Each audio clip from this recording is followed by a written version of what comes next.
तो दोस्तों आपकी स्क्रीन के ऊपर एक क्वेश्चन दिख रहा है। क्या कह रहा है क्वेश्चन, आइए हम देखते हैं।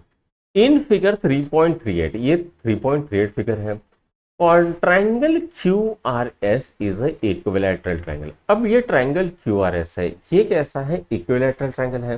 Then prove that arc R S is congruent to R Q S is congruent to R Q R, ये हमको बोला गया है। ठीक है। अब बच्चों ये इक्विलैटरल ट्राइंगल है, यानी क्या है? इसके तीनों साइड सेम है और तीनों एंगल सेम है, right.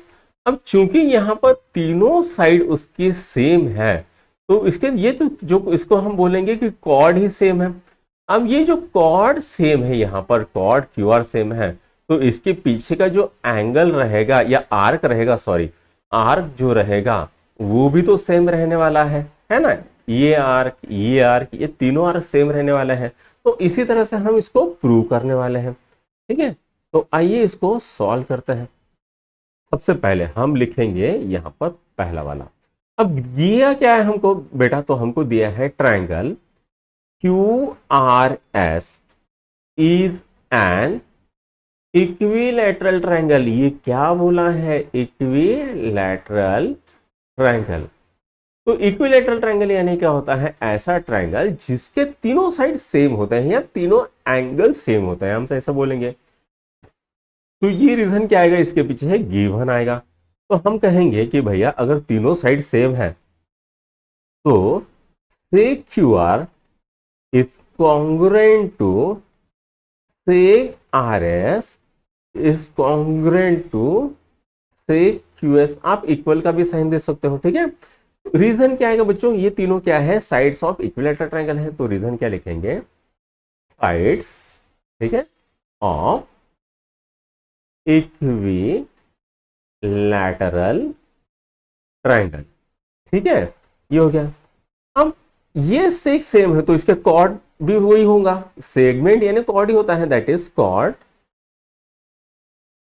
Q R is congruent to chord R S is congruent to chord Q S. ठीक है, ये आ गया। अब हम लिखेंगे arc Q R is congruent to arc R S is congruent to R Q S. Reason क्या है बेटा? तो रीजन आएगा corresponding arcs of congruent chord. तो इसका रीजन हम लिखेंगे यहां पर कि corresponding arcs of congruent chord. लिख देते हैं corresponding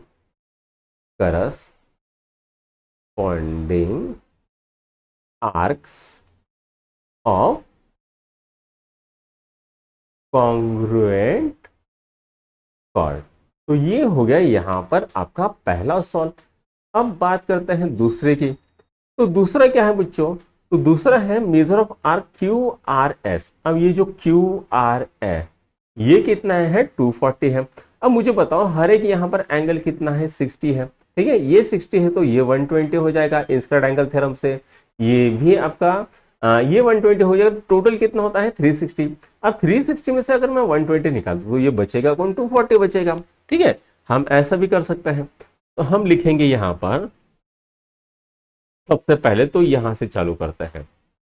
triangle Q R S is an equilateral triangle. ठीक है, तो देयरफॉर हम लिखेंगे angle Q R S is equal to angle R S Q is equal to angle R Q S कितना है? 60 डिग्री। रीजन क्या आएगा? Angle of an equilateral triangle. ठीक है, रीजन लिख लेंगे angle of an equilateral triangle. ठीक है, अब यहां पर लिखेंगे एंगल, ये क्या है? Q R S, Q R S, ठीक है, इज इक्वल टू ये कितना आएगा? Half of measure of R, कौन सा आएगा? क्यू एस आ जाएगा। ठीक है, अब एंगल क्यू आर एस कितना है? 60 डिग्री है, इक्विलैटर होने करके ये 60 डिग्री आएगा। तो half of measure of R Q S. ठीक है, तो measure of R Q S कितना हो जाएगा? Measure of R Q S कितना हो जाएगा? 120 डिग्री हो जाएगा। अब ये QS तो निकल गया 120। अब हमको निकालना है, हम ऐसे जब पहले इसमें लिखे थे ना measure of circle is 360 but measure of circle is 360। कितना था? 360। शायद मैंने 180 बोला है, 360। ठीक है। अब यहां पर measure of arc QS plus measure of arc QRS is equal to कितना हो जाएगा? 360। ठीक है। ये वाला QS और ये वाला QRS तीनों मिलके क्या बनेगा? एक कंप्लीट सर्कल बना लेते हैं। तो मेजर ऑफ आर्क QS कितना है? 120 plus measure of arc QRS is equal to 360। तो मेजर ऑफ आर्क, ठीक है, QRS कितना आएगा? 360 माइनस 120 कितना आता है? 240 आता है।